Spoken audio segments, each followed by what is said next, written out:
We're at the Rex Theater in Manchester, New Hampshire. Tulsi Gabbard's giving a speech here. We got kicked out of the Trump rally. Let's see what we can get.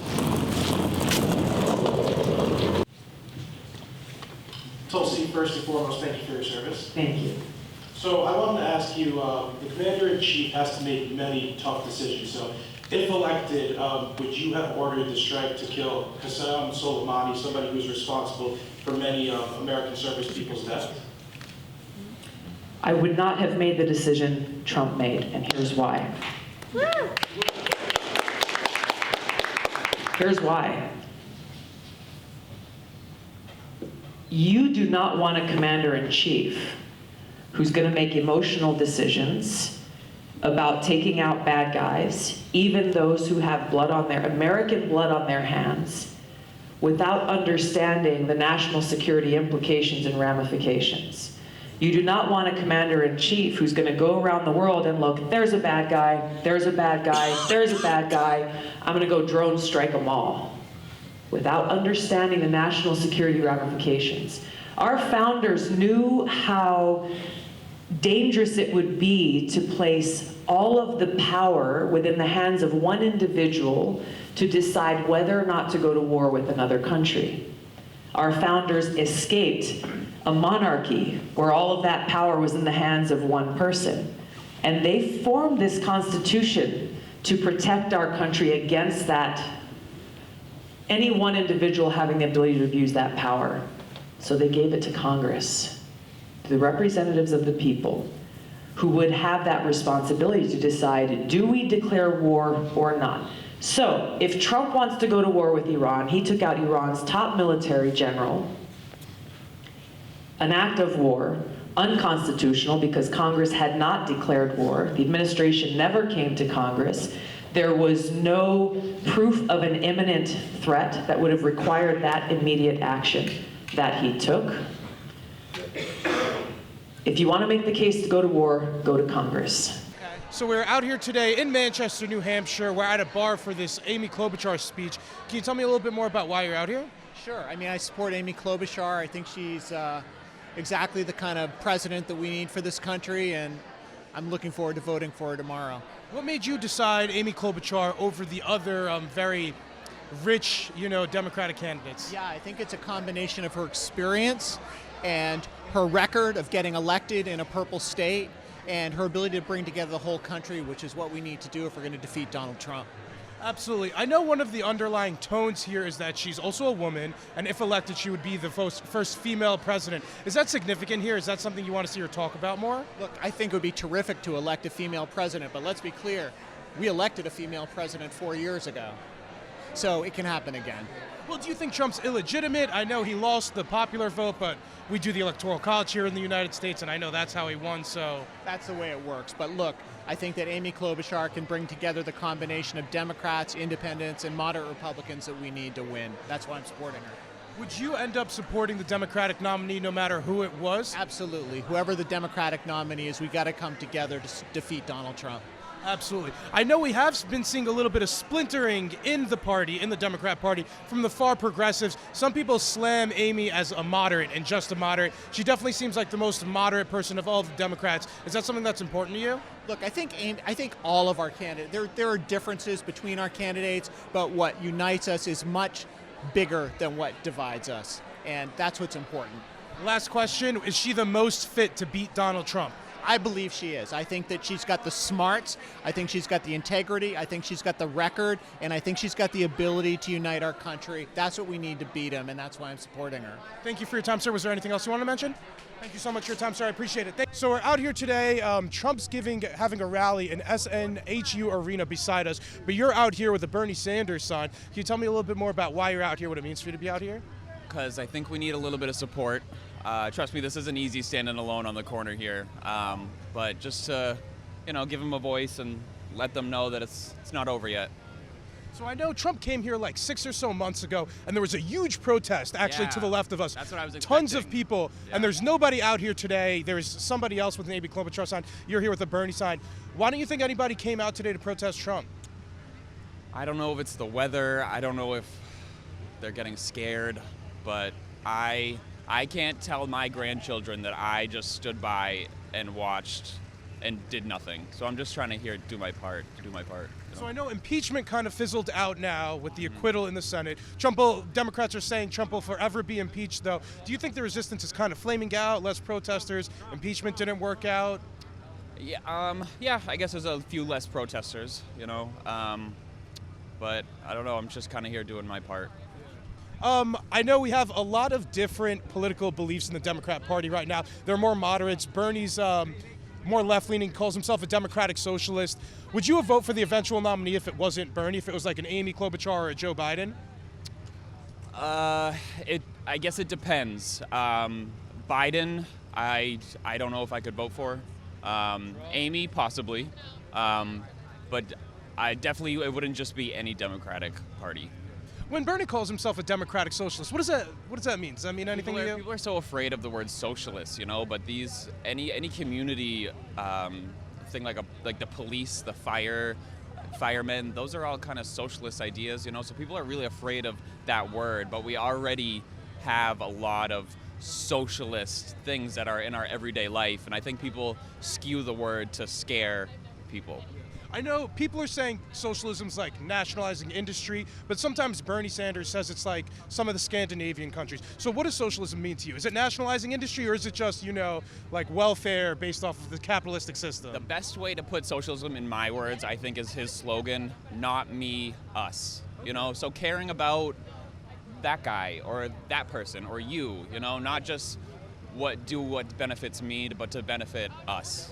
Absolutely. One last question I had for you. Yeah. So we had the Iowa caucus, and it was a little bit of a mess. Some Bernie Sanders supporters, as I understand, were very frustrated. So do you feel like Bernie got ripped off in Iowa? Are you concerned about how the Democrats are running the election right now? I don't think, I think it was just a little mishap. I think it did show that he has the support out there. Who knows what happened with the counting, but I think I think it was a good footprint to kind of show how the primaries are going to go. I like Tulsi a lot. I've been following her for quite a while. So I'm a pretty avid fan, but I'm not from New Hampshire. Oh, so you're not going to be able to vote for her in this primary? No, I would vote for her in the larger election, of course. She's the real deal. She's a breath of fresh air, as a lot of people say, and she can stand up to the opposition a lot better than the other guys out there. I saw many people inside raise their hand when she asked if independents or libertarians can raise their hand. There was a few people who raised their hand when she said Democrat, a few people when she said Republican. Yeah. What do you think about the political diversity among the people who support Tulsi? And what is your political background? What brings you to Tulsi? I'm a registered Democrat. I have relatives that are Republicans, and I often consider myself an independent. Mm-hmm. Right now I consider myself an independent, but I'm a registered Democrat. She brings the diversity together. She brings the left and right and the middle together. It's amazing. Will you end up voting for the eventual Democratic nominee regardless of who it is? That's a really good question, and it does depend on who it is. Okay, interesting. I'm not going to vote just because it's a Democrat. Yeah. And so, there's some people out there I do not support that are Democrats. And could you tell me who? Pete. I don't support Pete. Okay. I figured you were going to say somebody like Bernie because he just seems more extreme, but it's Pete who you wouldn't vote for. Bernie is tagged as a social democrat and worse. I think he calls himself that even. Yes, he does call himself social democrat. I would consider what the team might be.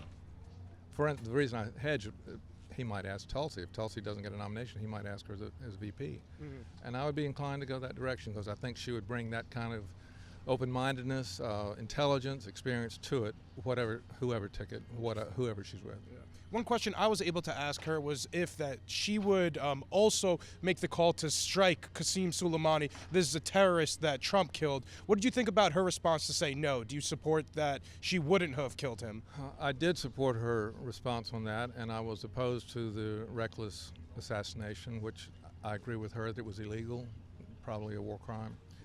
And that I did support her answer on that. Yeah, she made it seem like, though, we're going to be baited into another war. Many in the media were talking about World War III. We didn't have anything come to fruition with any of that. Does that matter? I think we almost stumbled into it with that assassination. Absolutely. I think she may be correct that he reacted emotionally to it. He may not have understood the consequences, understood even who he was. The guy was over there, my understanding, he was over there to try to bring a peace brokering from the Saudis to the Iraqis. This is somebody who's responsible for American service people's death through terrorist actions. Does that not That's complicated. validate That's the kill? Okay, complicated. interesting. That's complicated because he's actually considered to be someone who helped control some of the more radical ISIS elements in Iraq. So it's complicated, and I can't give you a soundbite on that. Yeah. One last question for you. Hillary Clinton has called Tulsi Gabbard a Russian asset. What do you think about Hillary Clinton and her saying that about Tulsi Gabbard? I think she calls me a Russian asset because I support Tulsi. I think Hillary has been discredited. The thing that shocks most people that I know who have done a double take on, have done a 180 on Hillary, is her attitude during Libya's collapse. When she cackled, and I hate to use that word, but that's what everybody else used, she laughed that Gaddafi had been murdered. Yeah, that's not an international level leadership. I know another critique of Tulsi was that she was cozying up to the Assad regime. Does that concern you? And that'll be the last question. I agree with her that you should talk to your opposition. You should be able to talk to the people that you're in disagreement with. That's another very complicated issue, and I was glad she went over there, so I support her to do that. I think every leader should be talking instead of listening to people telling them to bomb and start wars. Absolutely. Thank you so much for your time, sir. I appreciate it. Thank you. One of the questions I was able to ask her was about assassinating and the killing of Qasem Soleimani. This is an Iranian terrorist general. She said she wouldn't have ordered the strike. What do you think about that? I 100% agree. At the end of the day, I don't believe we call anybody an Iranian terrorist general because at the end of the day, I mean, we fund terrorism regularly. We gave money to Saudi Arabia for them to use to, fund genocide. Does it matter that he was responsible for the death of American servicemen? That's actually not true. And I'm a veteran, and I can tell you for a fact that's not true. We've only lost several thousand, unfortunately. Several thousand lives. You don't think Qasem Soleimani's responsible for any American deaths? I'm going to tell you. He's not solely responsible for any American deaths, not at least not on record. However, we have always had a habit of working with the very same terrorists who actually are responsible for murdering my brothers and sisters in arms. We have no problem. We have never said a negative word about any of the regimes of Saudi Arabia, yet we were the ones willing to work with Osama bin Laden, who was part of the Saudi Arabian family, and then he attacks us on 9/11, and then we pretend like Saudi Arabia had nothing to do with him. And yet we were judicious, quote unquote, in how we went about dealing with him. When you assassinate a general, you are setting us up for World War III, and most of all, we can have an issue, a legitimate international conflict or adversarial position with another country and still follow international laws and be that example so that other countries don't participate in that type of behavior and we have an all-out anarchy. And that's what Tulsi Gabbard believes, and that's what I believe in too. Would you end up voting for the eventual nominee, the eventual Democratic nominee, if it wasn't Tulsi Gabbard? There's about two that I will vote for, and their last names are Yang and Sanders. And if it isn't either of those three, and by the way, that would even be reluctantly, but if it isn't any of those three, then I go on to working on ballot initiatives and other ways of organizing to see the policies that I support pass, not just supporting somebody because they have a D by their name. I'm independent. Yeah. There was a lot of political diversity in the crowd tonight. I believe when Tulsi asked about independents and libertarians, about half the room raised their hand and then maybe another quarter for Republican, another quarter for Democrat. What do you think about the political diversity that Tulsi's bringing to the table? I've seen this all over the country, even on my shows, when I do my live shows, there are people saying, hey, I'm a Republican, I'm voting for Tulsi. And it's because, honestly, she doesn't really care if you're a Republican, a Democrat, or independent. Like, she really doesn't. She knows that at a visceral level, if you're a genuine person, you all have the same goals. Do you think Democrats use that against her? They absolutely do. And her and her fans, they say, hey, Tulsi, all your fans are, all you guys are Republicans. You guys are libertarians. You guys aren't Democrats. You guys aren't liberal. Yeah. So is this being used as a crutch against her, and is that a good or a bad thing? You know what? It's ironic, right? They claim that they want somebody who can beat Donald Trump in November, and yet they constantly make the best argument for her while trying to attack her. If you can find another Democrat who's going to be invited onto Tucker Carlson to criticize Donald Trump on foreign policy, then you can probably make an argument to me that they are the best ones positioned to beat Trump. But until then, you better recognize what you have or lose again in November. Either way, it's your choice. Many candidates like Elizabeth Warren have said, though, don't go on Tucker Carlson, like boycott Fox News. Do you think that many of these progressives and these far left people should be boycotting Fox News, shouldn't go on with these, or do you think that's a bad idea? That is absolutely ludicrous, and I'm going to be honest with you. Of course, I consider myself a progressive or a leftist, but at the end of the day, I don't agree with Tucker Carlson and everything, but we agree on some things. And if you want to run for president of the United States of America and not president of the United States of CNN and MSNBC, you need to go out there and earn every single vote, Republican, Democrat, or otherwise, because you honestly never know who you're going to turn by one or two policies.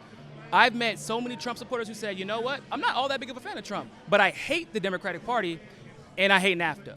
Hate Hillary at the very least, and that's how I'm going to pivot into my last question for you. So Hillary Clinton famously about Tulsi Gabbard said she was a Russian asset. Why do you think Hillary said that about Tulsi Gabbard? Is she targeting her? What's going on here? So she's honestly, at a visceral level, she's jealous of Tulsi Gabbard. Tulsi is everything Hillary wished she was. Hillary sacrificed her integrity every single step of the way to gain power. What Tulsi is showing that I can have everything set on a silver platter for me, can be a chairwoman of the DNC, vice chairwoman of the DNC. I can be propped up as the anointed one, as Van Jones once called her, and give it all up if it means she has to sacrifice an ounce of her integrity to get that. Hillary got to where she is only by sacrificing her integrity, and it baffles her and frustrates her that Tulsi can still be as popular as she is, still find the success that she has found so far, and not sacrifice an ounce of her integrity. Many young Democrats aren't typically Amy Klobuchar supporters. They're usually Bernie bros, if anything. I feel like Amy's supporters are usually the older type, so you're obviously a young woman. Why not Bernie? Why not somebody more progressive? So at the end of the day, I look realistically, and right now I'm looking at really wanting to get someone to beat Donald Trump, and I think Amy is the best candidate to do that because she's able to be down the middle candidate to where she's able to pull those Republican voters but then still have those Democratic voters on her side. So I think that's one of my main strategies. I'm like, I want to get this guy out of office. Is it a good thing or a bad thing that she has the capacity to work with Republicans? Because I know many people are saying these Republicans are fascists. You know, there's no reason to be working with them. So do you think it's a good thing that she wants to reach across the aisle and kind of work with Republicans?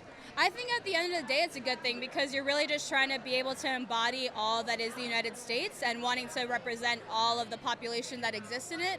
So that means representing those who have different sidelines. And then, like you said, some people claim that they're fascists, but not all Republicans are fascists. So just really figuring out that line and then just like that divide between them and being able to bring them together. I think right now our country is super divided and we really need to separate from that. So I'm hoping that with her doings and her being in her position right now, being able to get a bunch of bills and amendments passed and as a senator, that she'll be able to do the same in office. So you said some like Republicans are fascists. Do you think many Republicans are? Is this like a large amount of Republicans that you think we're dealing with that are legitimately fascists? Or do you think maybe the rhetoric in the media and some parts of the Democratic Party is getting a little bit extreme?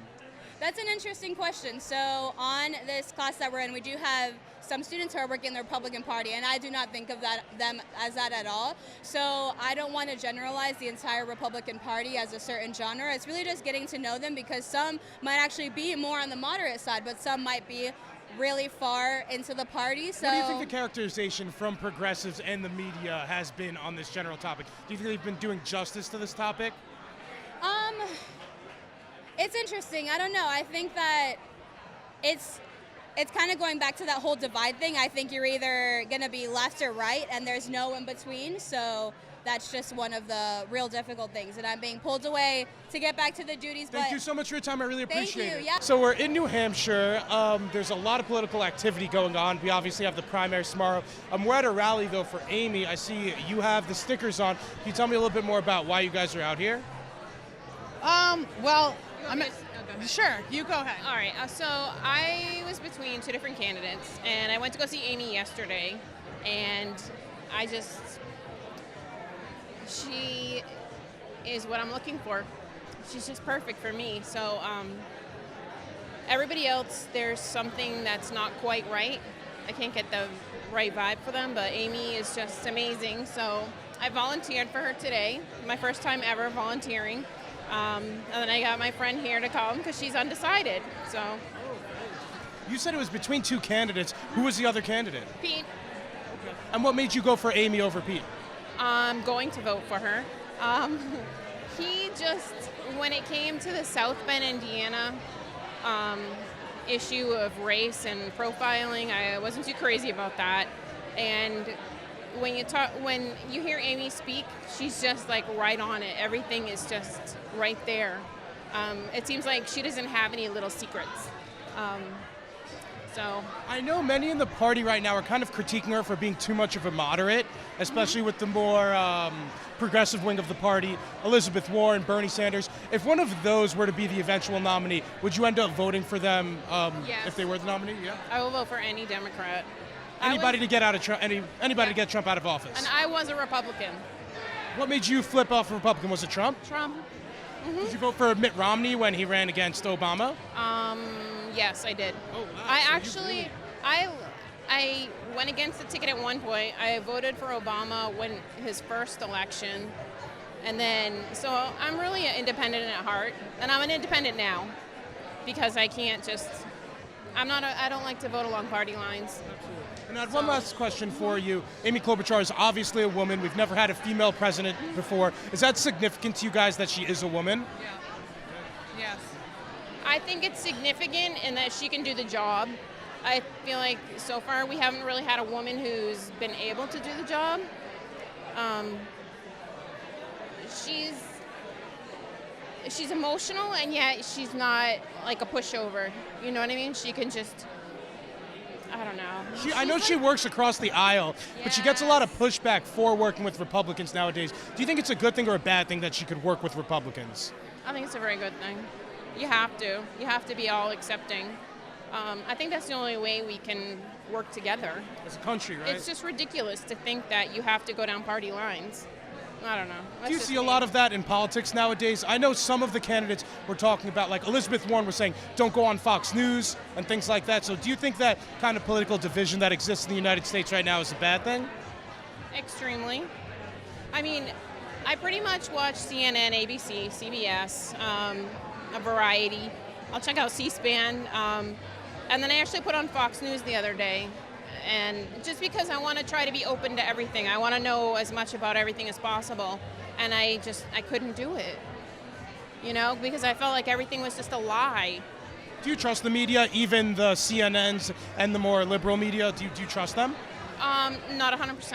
I try to get as much information from a variety of sources as possible. Absolutely.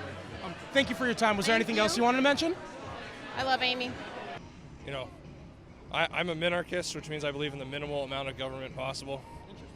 So, could you tell me a little bit more about your shirt? It says all gun control is racist. What do you mean by that? okay, so the history of gun control throughout the world, but particularly in this country, is a history of government being used as an apparatus of racist people and other people who want to oppress others because of skin color.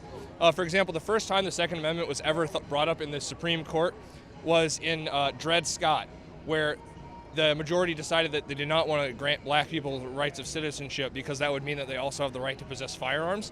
And many of the gun control acts, particularly during Reagan's governorship in California, that was passed as a means to stop black people from owning firearms. And throughout much of the South, you know, all of these licensure laws were meant to prevent black people from owning firearms so that KKK members could attack them. Interesting. Do you think there should be a limit on the Second Amendment with somebody's ability to like procure weapons? Or? No, I basically believe that, you know, any bearable arm you should be allowed to purchase or make yourself without any government intervention, because the entire purpose of it is it's the last stalwart. Does arms include like bombs and stuff? I think it does, although I don't think it's the practical argument to be making on a daily basis. I think that the most important thing to be doing is, you know, personal firearms. Even though I do think that having explosives is generally a good idea, but there's also non-violent uses of explosives too. Like if you want to mine your own stuff, or, you know, let's say that you're just having fun out in the middle of nowhere. Obviously, you can't just be blowing stuff up in the middle of a city because there's property rights. And you can't be shooting people in the middle of a city either. So no. There's a reason that there's gun ranges for but you know. There's also good self-defense purposes too for owning firearms. That argument doesn't work quite as well when it comes to explosives. So will you be voting for Trump in the upcoming election? No, I don't, because I don't believe in the choice between a fascist and a socialist. My option is neither. Okay. I'll be voting for the Libertarian nominee, who I hope is Justin Amash. Okay. Don't you think that's kind of a waste of your vote because he won't end up being the president? Or So I don't view it as a waste of the vote because, one, ballot access is really important in order to stop the two-party duopoly. One of the other reasons I don't want to vote for somebody who goes against my morals on a number of issues the way Trump does, even if I agree on one or two issues. You don't believe in the lesser of two evils? No, I don't think the lesser of two evils is how we got Trump, and that's how Bernie is gaining support amongst the Democrats. So would you not prefer one over the other, though? Just because I have a preference of one over the other, that's like saying, cancer is less bad than AIDS or something. Well, they're both. Would you rather have cancer or AIDS? I mean, the answer is neither. But put a gun to my head, the answer is cancer, because you can get rid of it faster.